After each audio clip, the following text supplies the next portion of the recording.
I'm Dan Brisebois, and this is the Farmer Spreadsheet Academy. Today, I'm going to talk about using filters in your spreadsheets. A filter is a way to look at some of your information in your spreadsheet without having to modify your information using different formulas. Here's the spreadsheet. This might be harvest records that correspond to some harvests in early May and June. If you want to look at some of the information looking at all the information, we'll look at a filter. The way to do a filter is you can highlight the row that you want to use as your header, or you can also just click on that row. And then there's two ways to get a filter. Either through the data in the menu, you can go in there and you can do create a filter, and that'll put a filter. And so you know it's a little filter because of those triangles that are right on the different header parts. That's the filter. So to turn off the filter, you can just turn off the filter. Another way is if in your toolbar, you can have this little filter over here. So you can click create a filter, and it'll put a filter on your header. So those are the two ways that you can add a filter. Now to use the filter, you got to click on that little triangle. So we have numerous crops here. Let's say we click on this and we just want to, so we're scrolling down and we just want to look at beets. What we can do is we can uncheck the other items, and then there's beets. And then at the bottom, we click on OK, and we'll only see the beets. So you can see, you just see the row numbers associated with the rows that you have. You don't see anything from 3 to 45 because those rows have been hitting, and you just have your filter. You can have multiple filters going on. So you have filter crop, and then let's say we want to go look at the blocks, and we got a couple blocks. We just want to see what's in 102. We click there, and it just shows us it's 102. And so you can drill down to very specific information. Maybe you also just want to see what was harvested. So here we can clear the information and then just decide to see June 3rd. Then click on OK. And here we've drilled down on all these things. Want to reset the filters, we can click on it and do select all, OK. Click on it, select all, OK. Click on it, select all, OK. Now there's a few other things you can do with your filters. So what we're doing is filter by values. There's also filter by conditions. You can click on this, and right now there's no condition. But maybe you could say the text contains the letter A.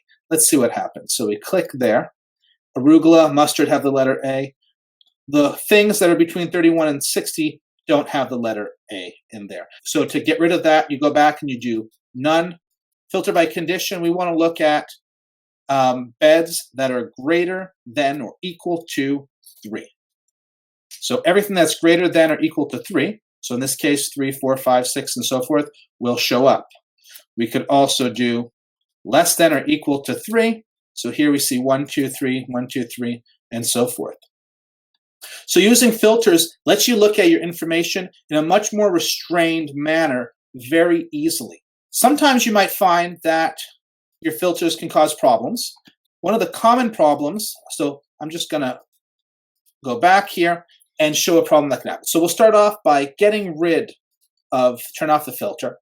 Let's say we have a row that has no data in it. So I've just deleted that. And I put a filter on here. It just filters down to the row. And so you can't filter anything beneath that. So if I click on here, it just shows me arugula. It doesn't show me the rest because this green area, this green line that you see underneath the highlighted part is the end of what's actually being filtered. You can't skip data like that. You'd have to do arugula, and then it extends it.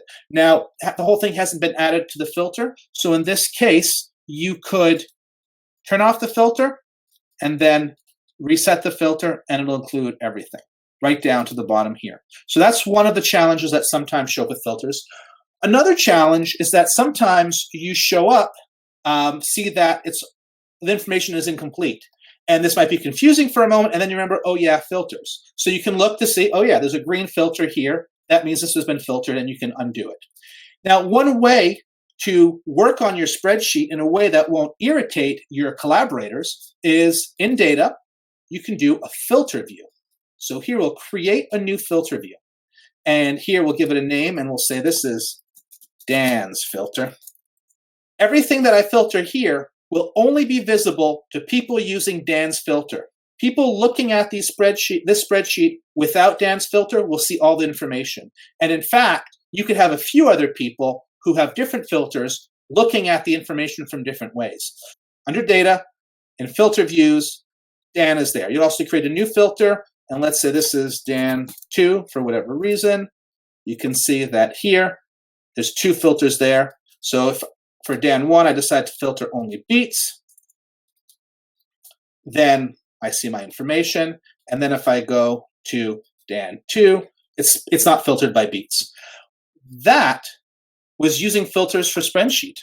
Thank you for watching. And if you have any farm management or crop planning challenges that you think a spreadsheet would do well to fix, please email me or direct message me or leave me a comment on any of these posts. And I'd love to hear from you. Yeah, so see you next week, and happy farming.